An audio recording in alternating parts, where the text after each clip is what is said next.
ଆଜି ମାର୍ଚ୍ଚ 17, 2026 ଠାରୁ ଆସନ୍ତା 5 ଦିନ ପର୍ଯ୍ୟନ୍ତ ରାଜ୍ୟରେ ଘଡ଼ଘଡ଼ି ସହ ବର୍ଷା ହେବାର ସମ୍ଭାବନା ରହିଛି। ପୂର୍ବ ଭାରତ ଉପରେ ଥିବା ଉଷ୍ଣକଟିବନ୍ଧୀୟ ପଶ୍ଚିମୀ ଜେଟ୍ ଷ୍ଟ୍ରିମ୍ ପ୍ରଭାବରେ ଏହି ବର୍ଷା ହେବାର ସମ୍ଭାବନା ରହିଛି। ଏହା ସହିତ କିଛି ସ୍ଥାନରେ କୁଆପଥର ବର୍ଷା ମଧ୍ୟ ହୋଇପାରେ। ଆସନ୍ତା 7 ଦିନ ପର୍ଯ୍ୟନ୍ତ କାମ୍ଭାନ୍ ସ୍ଥାନରେ ବର୍ଷା ହେବାର ସମ୍ଭାବନା ରହିଛି ବୋଲି ପାଣିପାଗ ବିଭାଗ ସୂଚନା ଦେଇଛି। 19 ତାରିଖ ମଧ୍ୟରେ ରାଜ୍ୟର ଅଧିକାଂଶ ସ୍ଥାନରେ ବର୍ଷା ହେବାର ସମ୍ଭାବନା ରହିଛି। 17 ତାରିଖରେ କୋରାପୁଟ, ମାଲକାନଗିରି, ମୟୂରଭଞ୍ଜ, କେନ୍ଦୁଝର ଓ ବାଲେଶ୍ୱରରେ ଘଡ଼ଘଡ଼ି ସହ କୁଆପଥର ବର୍ଷା ହେବାର ଆଶଙ୍କା ରହିଛି। ଏହି ସମୟରେ ପବନର ବେଗ 30 ରୁ 40 କିମି ରହିପାରେ।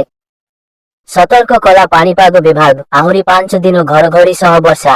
ପୂର୍ବ ଭାରତ ଉପରେ ରହିଥିବା ଉଷ୍ଣକଟିବନ୍ଧୀୟ ପଶ୍ଚିମୀ ପ୍ରଭାବରେ ରାଜ୍ୟର ବିଭିନ୍ନ ସ୍ଥାନରେ ହାଲୁକାରୁ ମଧ୍ୟମ ଧରଣର ବର୍ଷା ଅନୁଭୂତ ହେଉଛି। ରାଜ୍ୟରେ ଆସନ୍ତା 5 ଦିନ ଧରି ଘଡ଼ଘଡ଼ି ଓ ବର୍ଷା ପବନ ସହିତ କୁଆପଥର ବର୍ଷା ହେବାର ସମ୍ଭାବନା ରହିଛି।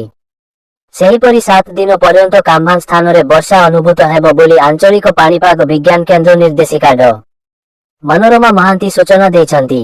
ସୋମବାର ରାଜ୍ୟର ବିଭିନ୍ନ ସ୍ଥାନରେ ବର୍ଷା ହୋଇଛି। ବିଶେଷକରି ମୟୂରଭଞ୍ଜ ଜିଲ୍ଲାର ବିଭିନ୍ନ ସ୍ଥାନରେ ବର୍ଷା ସହ ବିଜୁଳି ଘଡ଼ଘଡ଼ି ଓ କୁଆପଥର ବର୍ଷା ହୋଇଥିବା ଦେଖିବାକୁ ମିଳିଛି।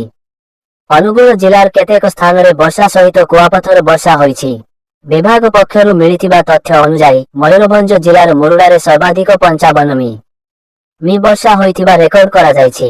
ସେହିପରି ମୟୂରଭଞ୍ଜର ବେତନଟିରେ 50 ମି, ନଗରରେ 84 ମି, ବାଲିମୁଣ୍ଡଳିରେ 48 ମି, ଯଶୀପୁରରେ 37.5 ମି ବର୍ଷା ହୋଇଛି।